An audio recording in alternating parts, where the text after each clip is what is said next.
You get, what do you call the people who actually represent you, like Lance?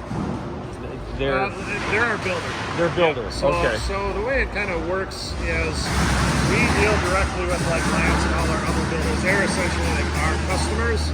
Their customers are you, me. right? So you guys don't directly deal with us here at the headquarters. That's our builder network. So they're working with you. We give them all the marketing tools. We give them training. There's training tools that we do. The draftsmen, and all the people that design the home. Yep. Okay. So we supply all that to our builders. So it's almost like a franchise, kind of. It but is. Not really, right? So, yeah, and what you do is you assemble the big stuff, so they don't have to have a framing crew. Their framing crew is in this right building. here, Okay. Yep.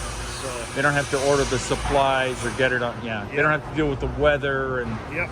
Okay. Yep. They simply get the order and work with their customer, which would be you, and kind of dial that in and understand what that homeowner wants. Get it into us, and then we take it from there.